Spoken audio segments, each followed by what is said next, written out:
क्या हम सच में ये कह रहे हैं कि सिर्फ गोबर को देखने से, मतलब सिर्फ देखने से किसी की किस्मत बदल सकती है? ये थोड़ा ज्यादा नहीं हो गया? ज्यादा। अरे ये तो सिर्फ ट्रेलर है। हमारे शास्त्रों में जो लिखा है ना, वो दिमाग हिला देने वाला है। हम्म। लोग ग्रहों को शांत करने के लिए, आप देखिए, लाखों रुपए के रत्न पहन रहे हैं, पूजा पाठ करवा रहे हैं, और असली अल्टीमेट हैक हमारे सामने है, जिसे हम रोज नजरअंदाज कर रहे हैं। लेकिन सिर्फ देखना, इसके पीछे कोई लॉजिक तो होगा, कोई विज्ञान, या ये बस मान लेने वाली बात है? मुझे कुछ ठोस चाहिए। यही तो आज हम पता लगाने वाले हैं। ये सिर्फ विश्वास की बात नहीं है, इसके पीछे ज्योतिष और कर्म का एक पूरा इकोसिस्टम छिपा है। अगर इस कनेक्शन को नहीं समझा, तो मतलब जीवन की बहुत बड़ी समस्याओं का एक बेहद आसान समाधान हाथ से निकल रहा है। ठीक है। आज हम गौ माता से जुड़े उन रहस्यों की पड़ताल करेंगे जो भाग्य को बदल सकते हैं। और हाँ, अंत में हम उस एक चीज का खुलासा करेंगे जो शास्त्रों के अनुसार परलोक में भी साथ नहीं छोड़ती। ठीक है, तो आज की हमारी पड़ताल का विषय है गौ सेवा के पीछे छिपे ज्योतिषीय और आध्यात्मिक रहस्य। और इसके लिए हमारे पास कोई एक दो नहीं, बल्कि गरुड़ पुराण, महाभारत, श्रीमद् भागवत, मतलब कई प्राचीन ग्रंथ हैं। बिल्कुल। हमारा मिशन ये समझना है कि गाय को हिंदू धर्म में सिर्फ एक जानवर नहीं, बल्कि एक चलता फिरता ब्रह्मांड क्यों कहा गया है। चलिए इन दावों की गहराई में उतरते हैं। तो शुरुआत करते हैं आपके उसी सवाल से जो सुनने में सबसे अजीब लगता है, दर्शन मात्र का विज्ञान। हाँ। गरुड़ पुराण साफ साफ कहता है, गोमूत्र, गोबर, गौदुग्ध, गौधूली, गौशाला और यहाँ तक कि गाय के खुर से उड़ी धूल, इन्हें सिर्फ देखने भर से पुण्य की प्राप्ति होती है। ये तो मैं कह रही हूँ, ये काम कैसे करता है? क्या ये कोई साइकोलॉजिकल चीज है कि अच्छी चीज देखो तो अच्छा महसूस होता है, या इसके पीछे कोई गहरा आध्यात्मिक मैकेनिज्म है? इसके पीछे ऊर्जा का सिद्धांत है। ब्रह्मवैवर्त पुराण के अनुसार गाय के गोबर में साक्षात लक्ष्मी का वास माना गया है और गोमूत्र को गंगाजल जितना ही पवित्र। अच्छा। तो जब हमारी आंखें इन चीजों को देखती हैं, तो शास्त्र कहते हैं कि हमारी चेतना उस वस्तु की ऊर्जा से जुड़ जाती है। एक कनेक्शन बन जाता है। बिल्कुल, एक पवित्र कनेक्शन। ये ठीक वैसा ही है जैसे आप दूर से किसी मंदिर के शिखर को देखकर प्रणाम करते हैं। आप मूर्ति तक नहीं पहुंचे, लेकिन शिखर को देखते ही आपके अंदर श्रद्धा की ऊर्जा का संचार हो जाता है। दिलचस्प है। तो ये एक तरह से एक विजुअल प्रॉम्प्ट है जो आपकी चेतना को एक उच्च ऊर्जा से जोड़ता है। ठीक है, मैं इस स्तर को कुछ हद तक समझ सकती हूँ, लेकिन आजकल लोग दर्शन से ज्यादा समाधान में दिलचस्पी रखते हैं। सही बात है। खासकर जब जिंदगी में ग्रह नक्षत्रों की वजह से उथल-पुथल मची हो। और यहीं पर यह पड़ताल वाकई विस्फोटक हो जाती है। ज्योतिष एक जटिल विज्ञान है, लेकिन शास्त्रों में गो सेवा को ज्योतिष का अल्टीमेट हैक बताया गया है। Ultimate hack? हाँ, एक ऐसी मास्टर की जो 9 के 9 ग्रहों के तालों को खोल सकती है। एक मिनट, आप कह रहे हैं कि ज्योतिष की इतनी जटिल चीज, जिसके लिए लोग महंगे रत्न पहनते हैं और सालों साल पूजा पाठ करवाते हैं, उसका समाधान सिर्फ गाय की सेवा करना है? ये मानना थोड़ा मुश्किल है। मुश्किल लगता है क्योंकि ये बहुत सरल है। देखिए, ये प्रतिदान के सिद्धांत पर काम करता है। आप ब्रह्मांड की ऊर्जा को कुछ देते हैं और ब्रह्मांड आपको वापस देता है। गाय हर ग्रह का प्रतिनिधित्व करती है। जैसे अगर आपका सूर्य या मंगल, जो अग्नि तत्व के ग्रह हैं, वो कुंडली में समस्या दे रहे हैं, जैसे गुस्सा बहुत आता है या आत्मविश्वास की कमी है। बिल्कुल वही। तो उपाय क्या है? गाय को बस नियमित रूप से गुड़ खिलाइए। गुड़ की तासीर गर्म होती है और रंग सूर्य जैसा। और बाकी ग्रहों का क्या? जैसे चंद्रमा, जो मन का कारक है, या शुक्र, जो सारे भौतिक सुख देता है। उनके लिए भी सरल उपाय है। चंद्रमा और शुक्र को शांत करने के लिए गाय को आटे का पेड़ा खिलाना सबसे अच्छा माना गया है। और बुध ग्रह, जो बुद्धि और व्यापार का कारक है। अगर बुध कमजोर है तो गाय को हरा चारा खिलाने से वो बलवान होता है। कहते हैं इससे जीवन में कभी धन का अभाव नहीं होता, क्योंकि आपका व्यापार और निर्णय लेने की क्षमता सुधर जाती है। ये तो ठीक है, पर उन ग्रहों का क्या जिनसे सब डरते हैं? शनि, राहु और केतु, इनकी बाधाओं के लिए क्या उपाय है? इनके लिए तो और भी अचूक उपाय है, जिसे कोई भी कर सकता है। बस अपने नहाने के पानी में कुछ बूंदे गोमूत्र की मिला लें। बस इतना ही? हाँ, शास्त्रों का दावा है कि गोमूत्र में इतनी शुद्धि करने की शक्ति है कि वो इन ग्रहों की सबसे नकारात्मक ऊर्जा को भी काट देती है। इसी से जुड़ा है। क्या इसके लिए कोई विशेष उपाय है? बिल्कुल। और ये उपाय लाखों रुपए के हीरे पहनने से भी ज्यादा प्रभावी बताया गया है। वो क्या है? वो है गाय को नमक, खास तौर पर सेंधा नमक खिलाना। ज्योतिष में शुक्र का सीधा संबंध गाय से है। जब हम गाय को नमक खिलाते हैं तो हम सीधे तौर पर उसकी एक शारीरिक जरूरत पूरी कर रहे होते हैं।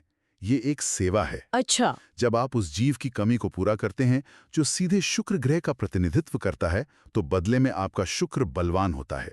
ये वही प्रतिदान का सिद्धांत है, एक सीधा आध्यात्मिक लेन देन। इतने सरल उपायों से इतने बड़े परिणाम का दावा, ये सुनने में अविश्वसनीय लगता है। क्या हमारे ग्रंथों में कोई ऐसा उदाहरण है जहां किसी ने सिर्फ सेवा करके इतना कुछ हासिल किया हो? कोई कहानी, कोई प्रसंग? बिल्कुल हैं। और ये सिर्फ कहानियां नहीं हैं, ये केस स्टडीज हैं। सबसे प्रसिद्ध उदाहरण है सूर्यवंश के प्रतापी राजा दिलीप का। वो चक्रवर्ती सम्राट थे लेकिन संतानहीन थे। तो उन्होंने अपने कुल गुरु महर्षि वशिष्ठ से उपाय पूछा होगा, किसी बड़े यज्ञ या अनुष्ठान की सलाह दी होगी। यही तो बात है। गुरु वशिष्ठ ने उन्हें किसी यज्ञ के लिए नहीं कहा। उन्होंने कहा, तुम्हारे सारे राजपाट से ज्यादा शक्ति मेरी इस गाय कामधेनु की पुत्री नंदिनी में है। तुम दोनों पति पत्नी 21 दिनों तक जंगल में इसकी निस्वार्थ सेवा करो। और सेवा का मतलब सिर्फ रोटी खिलाना नहीं रहा होगा, जाहिर है। बिल्कुल नहीं। राजा दिलीप और रानी सुदक्षिणा राजसी वस्त्र त्याग कर दिन भर नंदिनी के पीछे पीछे चलते। जब नंदिनी चलती तो वे चलते, जब वो बैठती तो वे बैठ जाते। पूरी तरह से समर्पित होकर। पूरी तरह से। वे हिंसक पशुओं से उसकी रक्षा करते। ये 21 दिनों तक चला। फिर आई असली परीक्षा। क्या हुआ 21वें दिन? एक सिंह ने नंदिनी पर हमला कर दिया। राजा दिलीप ने बाण निकालना चाहा लेकिन उनका हाथ वहीं जम गया। तब सिंह मनुष्य की वाणी में बोला कि वो भगवान शिव का गण है और ये गाय उसका भोजन है, इसे छोड़ दो। तो राजा ने क्या किया? राजा दिलीप ने हाथ जोड़कर प्रार्थना की, आप इस गाय के बदले मेरा शरीर खा लीजिए, लेकिन मेरे गुरु की धरोहर को छोड़ दीजिए। उन्होंने अपने प्राणों का बलिदान देने की पेशकश कर दी। हाँ, और जैसे ही राजा ने खुद को सिंह के आगे समर्पण के लिए झुकाया, वो सिंह गायब हो गया। वह कोई असली सिंह नहीं था। तो वो क्या था? वो नंदिनी की ही माया थी। वह राजा की परीक्षा ले रही थी कि क्या उसकी सेवा सच्ची और निस्वार्थ है या सिर्फ पुत्र प्राप्ति के स्वार्थ से है। जब राजा परीक्षा में पास हो गए, तब नंदिनी ने उन्हें रघु जैसे प्रतापी पुत्र का वरदान दिया, जिनसे रघुवंश चला, जिसमें आगे चलकर भगवान राम ने जन्म लिया। वाह, यह कथा सेवा के पीछे की भावना को दिखाती है, सिर्फ क्रिया को नहीं। बिल्कुल। लेकिन ये तो एक राजा की बात हुई। क्या आम लोगों से जुड़ा कोई उदाहरण है? सबसे बड़ा उदाहरण तो स्वयं श्री कृष्ण का है। उनकी बाल लीलाएं गाय के प्रति प्रेम से भरी पड़ी हैं। हाँ, वो तो हम सबने सुना है। एक बार यशोदा मैया उन्हें जूते पहनाने लगी तो बाल कृष्ण ने हट पकड़ लिया। कहने लगे, मेरी गैया नंगे पैर चलती है तो मैं जूते कैसे पहन सकता हूँ? पहले मेरी सब गैयाओं के लिए जूते बनवाओ। ये गहरा भावनात्मक संबंध दिखाता है। और एक प्रसंग तो इससे भी ज्यादा मार्मिक है। एक बार यशोदा मैया ने गुस्से में गाय के लिए जानवर शब्द का प्रयोग कर दिया।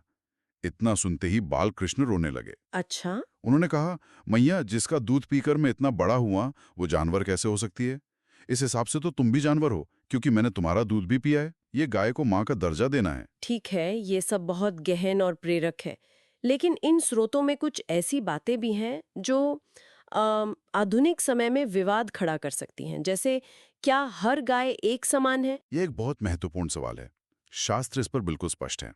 ये सारी महिमा भारतीय वेद लक्षणा गौवंश की है, जिसे हम आम भाषा में देसी गाय कहते हैं। जर्सी या विदेशी नस्ल की गायों की नहीं? नहीं। वेद लक्षणा, इसका क्या मतलब है? वो कौन से लक्षण है? वेद लक्षणा का मतलब है वो गाय जिसमें शास्त्रों द्वारा बताए गए खास शारीरिक और आध्यात्मिक लक्षण हों। सबसे प्रमुख है उसकी पीठ पर जो कूबड़ होता है। हाँ, हम्प। हाँ, उसे सूर्य केतु नाड़ी का केंद्र माना जाता है। मान्यता है कि ये नाड़ी सूर्य की ऊर्जा को सोखकर उसे दूध, मूत्र और गोबर में औषधीय गुणों में बदलती है। दूसरा लक्षण है गले के नीचे की झालर, जिसे गल कंबल कहते हैं। और स्रोतों में ये दावा किया गया है कि जर्सी गाय में यह आध्यात्मिक गुण नहीं पाए जाते। सही। इसी कड़ी में एक और चौंकाने वाली बात है जो शायद बहुत से लोगों को असहज कर सकती है। हाँ, मैं जानती हूँ आप किसकी बात कर रही हैं।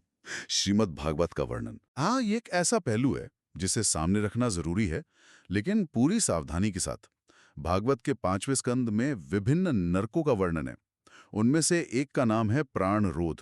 और वहाँ किन्हें भेजा जाता है? शास्त्र कहता है कि जो लोग अपने घरों में मनोरंजन या शौक के लिए कुत्ते बिल्ली जैसे पशु पालते हैं और यज्ञ अग्निहोत्र आदि नहीं करते, उन्हें उस नरक में डाला जाता है। ये एक बहुत ही कठोर बात है, खासकर आज के समय में जब पेट्स को परिवार का हिस्सा माना जाता है। बिल्कुल। और यहाँ ये साफ करना बहुत जरूरी है कि हम केवल शास्त्रों में दिए गए विवरण को बता रहे हैं। हम इसका समर्थन या विरोध नहीं कर रहे। सही। इसका उद्देश्य किसी की भावनाओं को ठेस पहुंचाना नहीं है, बल्कि उस वर्ल्ड व्यू को समझना है जिसमें गाय को एक दैवीय प्राणी का दर्जा दिया गया है। इन बातों पर विश्वास करना या न करना पूरी तरह से व्यक्तिगत निर्णय है। बिल्कुल। ठीक है, तो अभी तक हमने जीवन की समस्याओं और ज्योतिषीय उपायों की बात की, लेकिन इन ग्रंथों में गौ सेवा का महत्व जीवन के बाद भी बताया गया है। यहाँ एक वैतरणी नदी का जिक्र बार बार आता है। ये क्या है? गरुड़ पुराण के अनुसार मृत्यु के बाद आत्मा को यमलोक के मार्ग में एक भयानक नदी पार करनी पड़ती है, जिसका नाम वैतरणी है।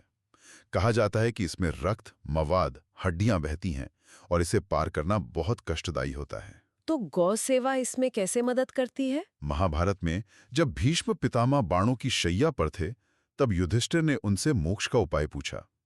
भीष्म ने कहा, हे युधिष्ठिर, सुनो, जिसने जीवन में जाने अनजाने में भी कभी गाय को छू लिया हो या उसकी सेवा की हो, उसे वैतरणी का कष्ट नहीं भोगना पड़ता। सिर्फ एक स्पर्श मात्र से? हाँ, सुरभि गैया स्वयं आकर अपनी पूंछ पकड़वाकर उसे क्षण भर में नदी पार करा देती है। वाह! एक लोक कथा भी है सेठ सेठानी की। सेठानी बहुत कंजूस थी, पर उसने जीवन भर चांदी की एक छोटी सी गाय की पूजा की और मरते समय उसे दान कर दिया। जब मृत्यु के बाद दोनों वैतरणी के तट पर पहुंचे तो घबरा गए। तभी वही चांदी की गाय एक विशाल रूप लेकर प्रकट हुई और अपनी पूंछ से उन दोनों को नदी पार करा दिया। यह दान और सेवा के पारलौकिक फल का प्रतीक है। सही बात है। और अंतिम लक्ष्य क्या है? क्या सिर्फ वैतरणी पार करना ही काफी है? नहीं, अंतिम लक्ष्य है गोलोक की प्राप्ति। शास्त्रों के अनुसार ब्रह्मलोक, विष्णुलोक और शिवलोक से भी ऊपर एक धाम है जिसे गोलोक कहते हैं। ये परम धाम है। और इसकी रचना कैसे हुई? यह धाम किसी देवता ने नहीं बनाया। ये गौ माता की तपस्या से प्रकट हुआ है। देव माता अदिति और कामधेनु की माता सुरभि गैया ने 11,000 वर्षों तक एक पैर पर खड़े होकर भगवान विष्णु की तपस्या की। 11,000 साल? हाँ, अदिति ने तो अपने पुत्रों यानी देवताओं के कल्याण के लिए वरदान मांगा, लेकिन सुरभि ने निष्काम भाव से तपस्या की। उन्होंने अपने लिए कुछ नहीं मांगा। तो उनकी निष्काम भक्ति का फल क्या मिला? उनकी इसी निष्काम तपस्या से प्रसन्न होकर त्रिदेवों ने अपने लोकों से भी ऊपर गोलोक धाम को प्रकट किया और सुरभि को वहां की स्वामिनी बनाया। ये वही परम धाम है जहां श्री कृष्ण अपनी नित्य लीलाएं करते हैं। और शास्त्र कहते हैं कि जो मनुष्य पृथ्वी पर निस्वार्थ भाव से गौ सेवा करता है, उसे अंत में वही गोलोक प्राप्त होता है। तो अगर हम इस पूरी चर्चा को समेटें तो ये सिर्फ एक जानवर की सेवा नहीं है, ये एक पूरी आध्यात्मिक यात्रा है। रोजमर्रा की जिंदगी की ज्योतिषीय समस्याओं को सुलझाने से लेकर मृत्यु के बाद मोक्ष तक का रास्ता। बिल्कुल। इसीलिए गाय को चलता फिरता मंदिर कहा गया है। उसके शरीर में 33 कोटि देवताओं का वास बताया गया है। यहाँ कोटि का अर्थ करोड़ नहीं है, है ना? इसका अर्थ प्रकार है। एग्जैक्टली। लोग अक्सर ये गलती करते हैं। इसका मतलब है 33 प्रमुख प्रकार के देवता, 12 आदित्य, 8 वसु, 11 रुद्र और 2 अश्विनी कुमार। ये सब गाय के शरीर में निवास करते हैं। तो जब आप एक गाय की परिक्रमा करते हैं तो आप इन सभी 33 देवताओं की परिक्रमा कर लेते हैं। बिल्कुल। तो आज की हमारी इस पड़ताल से ये साफ है कि इन ग्रंथों के अनुसार गाय सिर्फ एक पशु नहीं, बल्कि धर्म, ज्योतिष और मोक्ष के ताने बाने का केंद्र बिंदु है। सही बात है। उसे रोटी खिलाने से लेकर उसके गोबर को देखने तक हर क्रिया का एक गहरा अर्थ और परिणाम बताया गया है। तो आज का अंतिम विचार ये है, सवाल ये नहीं है कि हम गाय की सेवा क्यों करें। असली सवाल ये है कि इस आधुनिक युग में जहां हमने प्रकृति और आध्यात्मिकता के बीच एक मोटी दीवार खड़ी कर दी है, क्या हम इस चलते फिरते ब्रह्मांड को पहचानने और उसका सम्मान करने की क्षमता ही खो चुके हैं? इस पर सोचिएगा जरूर।